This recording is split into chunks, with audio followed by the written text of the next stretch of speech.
Hi team, good evening.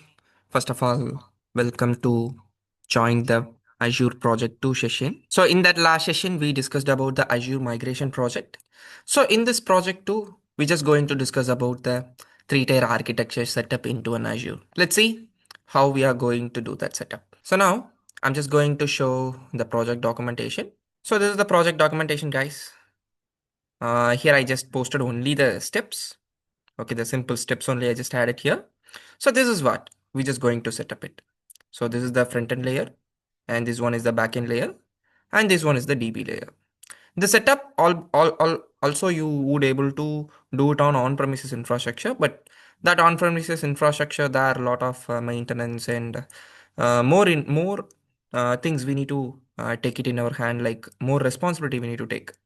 But here, some things we can, some monitors and then some resource management we can do as easier. Okay. So here, this is the front end layer, this is the back end layer, and this is the data layer. So literally, all these resources, see around you would able to see many instances, 1, 2, 3, 4, 5, 6. Okay. So you would able to see one TV symbol. This is nothing. It's a virtual machine. Okay. So 1, 2, 3, 4, 5, 6. Around 6 missions are there. All these 6 missions are going to be a part of one single virtual network. In that virtual network, we're just going to create 3 subnets: subnet 1, subnet 2, subnet 3. Here, subnet 1 will be public, subnet 2 and subnet 3 would in the private state. Okay, I'll tell you why we taking this subnet 2 and subnet 3 as private. And this is the network CIDR range 10.0.0 to 10.0.0.255. This is the network CIDR range here we're taking. And here in this scenario, we just going with Azure Firewall. Okay, if you're not comfortable with the Azure Firewall, you just wanted to use the NVA kind of thing. NVA thing in the sense, you're not going to use the Azure Firewall, but you're supposed to use your firewall, which you using in your on-premises infrastructure, like Palo Alto, like many firewalls also there, right?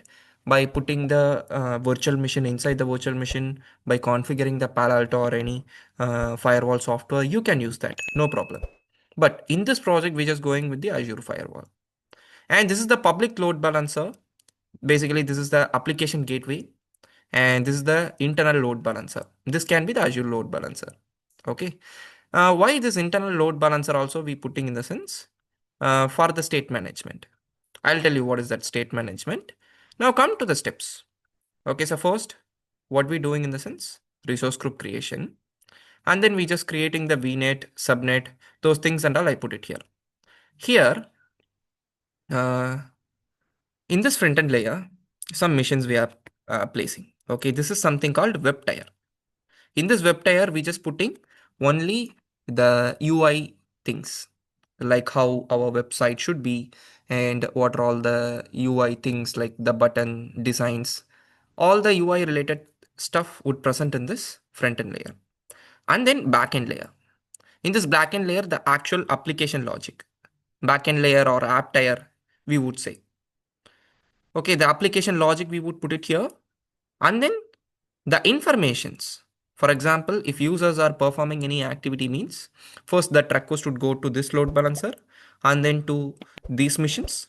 Then that request would comes to this load balancer, again come to this mission. Then it goes to the database.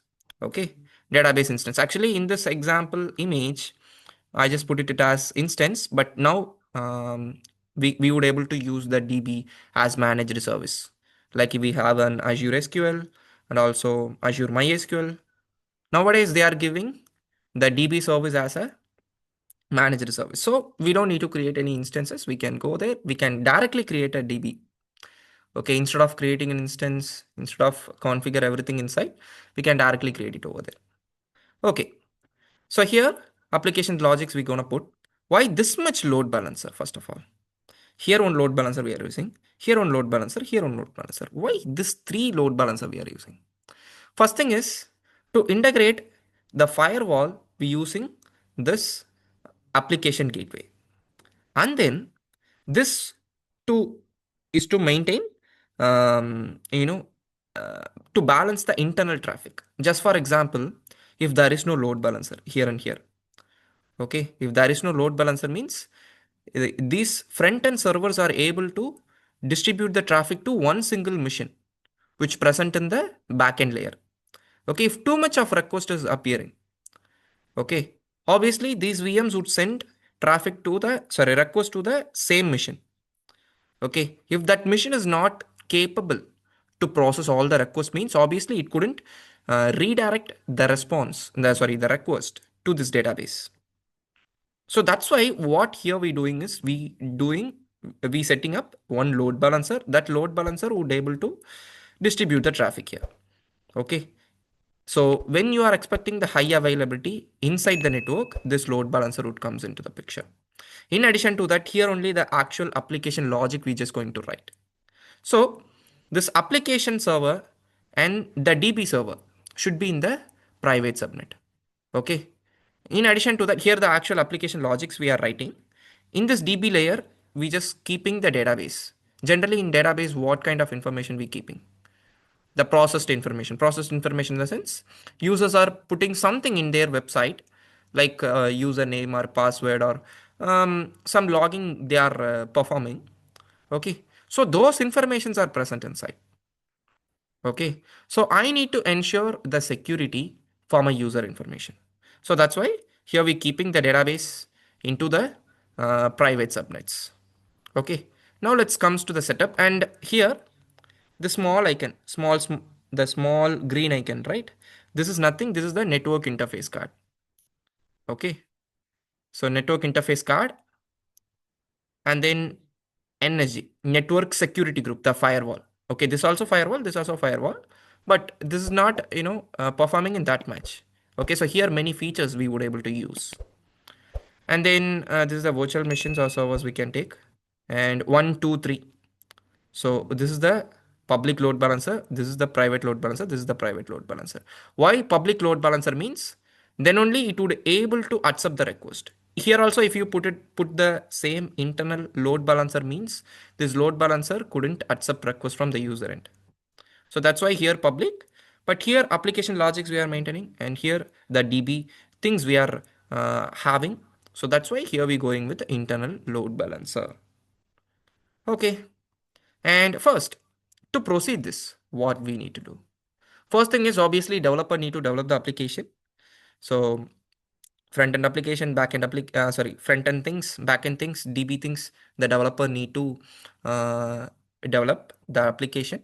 But for your demo purpose, what I'm gonna do in the sense, obviously I'm just going to take the sample application which is in the internet. Okay, I'm not going to take any big application. Just for the demo purpose, we're just going to test the front end layer, back end layer, DB layer things. Obviously, in real time, we're just going to containerize all the applications and we're going to deploy it. Okay, just for the demo purpose, I'm just going to use JavaScript to proceed this one and this one and this one. Okay, but today, obviously, we just discussing only the steps and the things. In the upcoming weeks, I think not sure this week or next week, our team would post the videos, practical videos in our YouTube channel. Okay, so first thing is we need to create a resource group. So this resource group we just creating to set up the 3-tier infra setup, and then region. Okay, it can be east to west. Okay, if you are being in central India, for example, your client is located on central India means, or India means you need to choose the Indian location. Okay, based on your your client location, you just need to put this infrastructure, and then we creating the infrastructure as in the architecture diagram 10.0.0.0/24 I'm taking, because this range to this range we just consuming, right? So /24 /24 we are using here, and then we creating three subnets. Subnet 1, this is the subnet 1 name, front end layer, back end layer, and then data layer. Okay, so here I'm allocating 10.0.0.0/26. Okay, and then I'm going with 64. Why? Because 0 to 63 I consumed. So that's why I'm going with the next CIDR range. After that, 126. Okay, and then I went to this range. So totally subnet 1, subnet 2. Okay, so three subnets and this is the CIDR range. After that, here I'm creating the network security group. Instead of creating the network security group, what also you can do in the sense root table setup. Okay, root table also the firewall, energy also the firewall, this also the firewall. Okay, so but in this architecture diagram, I didn't included the root table stuff. Okay, this image I just took it from the internet. This is the reference image for the three-tier architecture. And see this one. Here three energy we are creating. Okay, for each subnet we creating. One is for front end to allow HTTP and HTTPS traffic from the internet. Okay, just look into this architecture diagram. Here we are not including the SSL. First thing. Okay, SSL if you just wanted to integrate for your application means you need to buy the SSL first thing. That can be in the Azure Key Vault. And also you just need to buy the domain name that can be from Azure or GoDaddy or any domain vendor.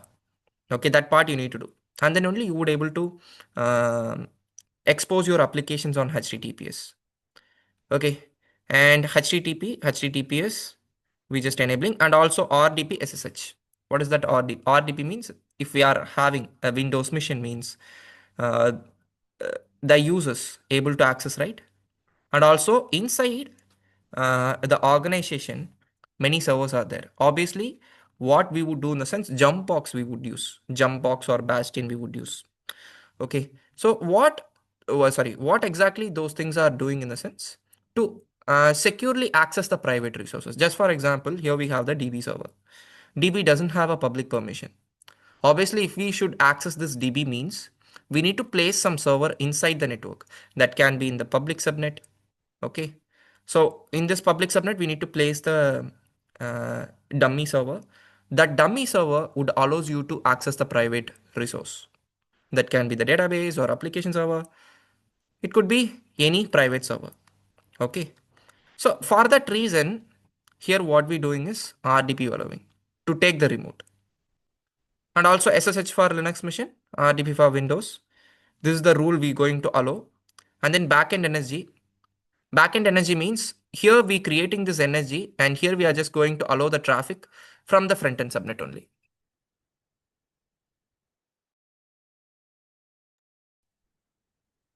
One sec. From the front end subnet only. And then data energy. Data energy means we can say DB energy. Okay. Okay. So here in this DB energy, what exactly we doing? We are allowing the traffic from the backend layer. Okay. Backend subnet.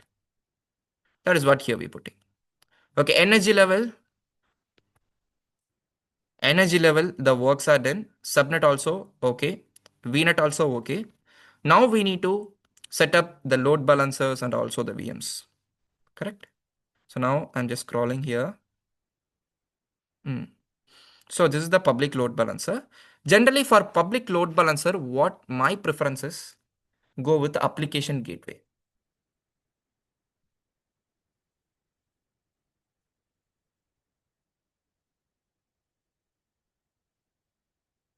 Okay. And also why this internal load balancer people are using in the sense, inside the symmetricity. Okay. Uh, just for example, if you are using this application gateway, here SNAT and DNAT would happen. Source natting and destination natting. Okay, that process would encrypt the IPs. Okay, so here the symmetricity, this would maintain this load balancer. Just for example, symmetricity means um, all the request incoming and outgoing traffic would travel via this one. Just for example, uh, if this virtual machine redirect the request to this load balancer means obviously it would redirect the traffic to this one and here some process would happen. Then the response not going directly to here. Okay, it won't bypass it. It redirects the traffic to this one and then it redirects to this one. Then it goes to here. Okay, redirects to this one and then only it goes to here and here and here. Okay, this is something called symmetricity. Okay. So like that here, the thing would happen. So in this front end layer, what they're doing? So two machines they are creating. In which subnet? The subnet one. Okay. In that two machines, they are configuring the web servers. Like if you are using Windows means IIS, you can go Apache, or if you are using a Linux machine, you can try Nginx or HTTPD. Okay, Amazon Linux, if you are using in the sense this HTTPD, you can use. And hmm, and then Tomcat, like many packages are there, you can use it. Any web service, that is your wish. Okay, and then you need to write the UI stuff that can be in the JS or any scripting things. That is in your hand. And then backend layer. In this backend layer, we're just going to define the application logic. Okay, just for example, here we can use Node.js. Okay, just for example, I'm just putting here Node.js.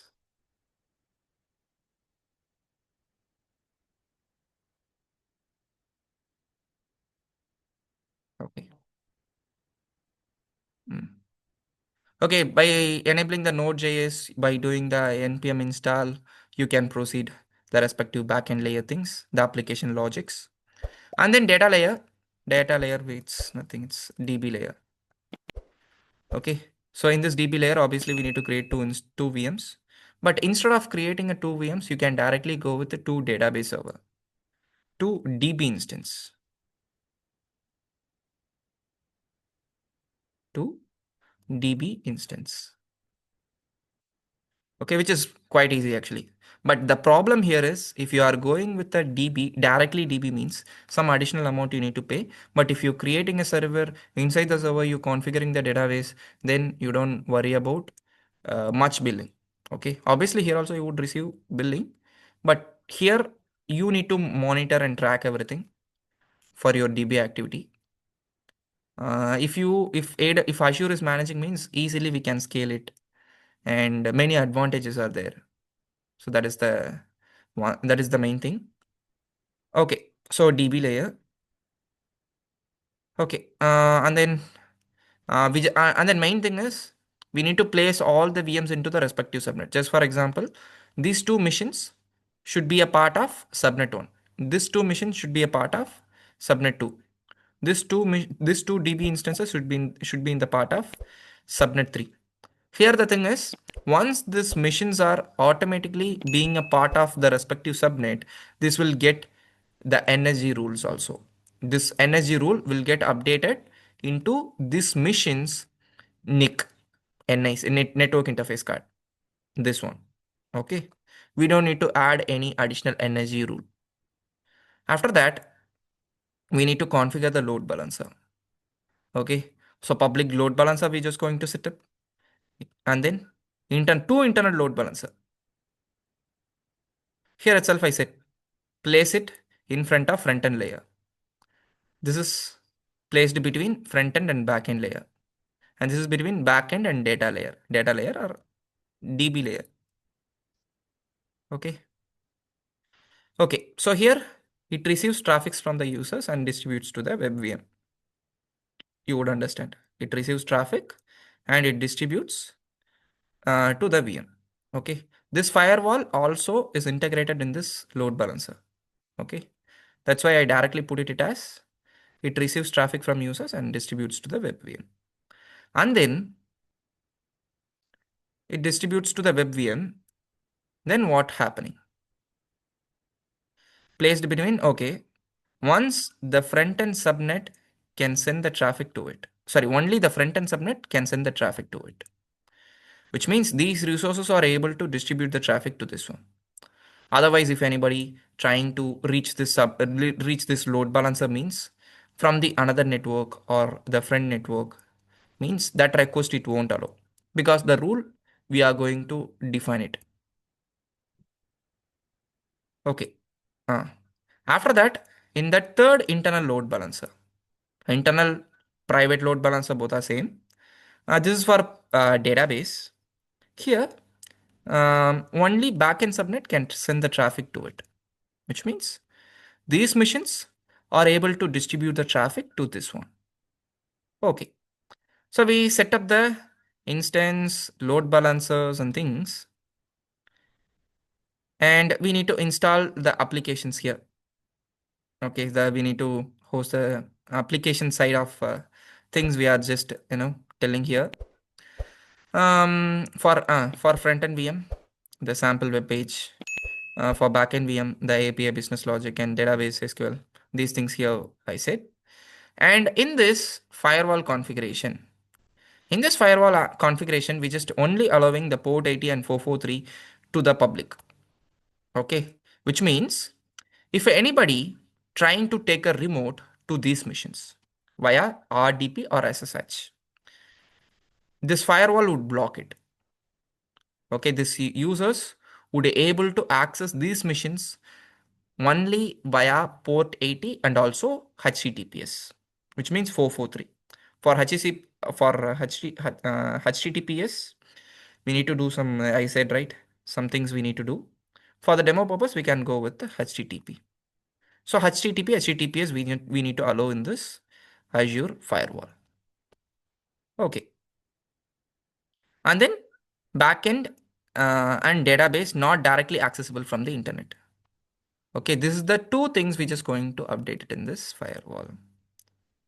Okay, and then finally, this is what the test case. Okay, this is the final testing thing. So how we can test this means, here we're just going to copy the public IP. Public IP of which one? This load balancer. Okay, here there is no public IP concept. Here only the private IP concepts.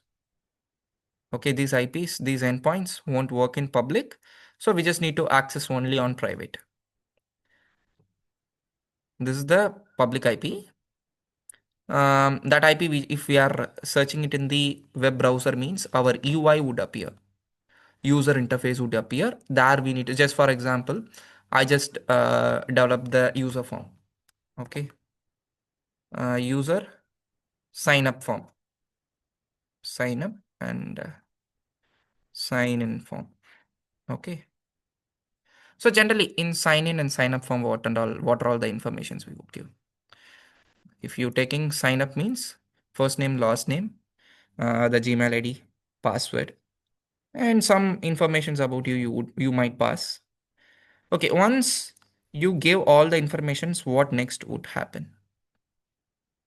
Your application logic would would check all the fields that you defined. Okay, the value that you defined, right? That is properly configured, properly you defined or not, like that application logic would test. And if you missed any field or if you passed any wrong value, like just for example, in the username, you just used some special characters, means that might not accept. Okay. Obviously, in that time, you would face that error. It would throw you that error. You need to troubleshoot it. And you need to, sorry, not troubleshooting. You need to change the value, change the input value. Once you give all the values as correctly, means you can put submit, then that information would goes to the application layer. Okay, in that application layer only we put the information, we put the application logic. Okay, this DB should store under database. That logic we return into the application layer. Okay, and then after it goes to the application layer, then that application layer sends to the database. Okay, after that, this front end guy would receive the pop-up response. Sign up is completed or the account got created. Like that guy would receive the response. And then this web front end should connect to the backend via internal load balancer. Okay, so what we gonna do in the sense, we should check it. Okay, these web servers are able to communicate to the backend server. Okay, if these machines are not able to access this one via this load balancer, means obviously the general request, okay, which comes from the user end, these peoples couldn't resolve. That is the thing. And then so the backend should be connect to the database load balancer. Same. Just before, from here to here, we just checking the connectivity. Now we're just checking the connectivity with this one to this one. Okay, that is the third test we performing here. And then verify the database is not directly accessible from outside.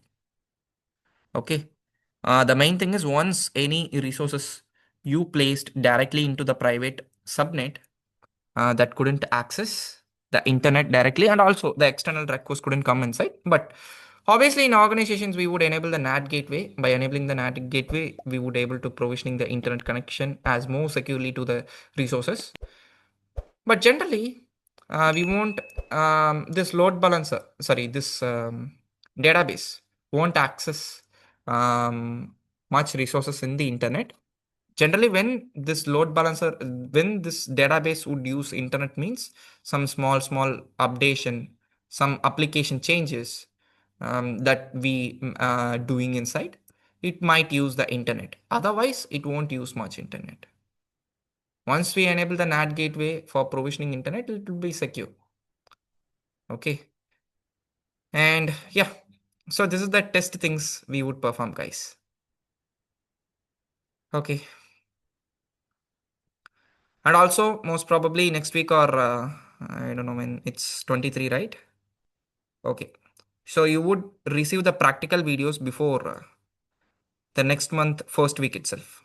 Okay, which means October, before 7th itself, you guys would receive the practical video. And also join our community. I think you already being a part of our community. Okay, in this community itself, hereafter you will receive more updates, the job links, and also some polls, many things we planned. So stay updated in this WhatsApp group. Okay, so that's it, guys, in this project too.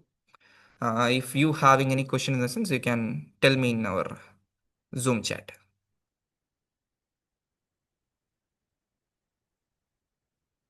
Any questions now? Just before I enable the Zoom chat. So if you wanted to clarify some question in the sense, you can ask me in the Zoom chat. Any real-time questions or any things that you wanted to tell with me means you can tell it in the Zoom chat. We had a time, so you can tell me. Okay, any doubts in the practical part? Sorry, any doubts in the um, project stuff? Okay, I hope it's clear. Fine, guys. I'll see you in the next project. Thank you all. Bye bye.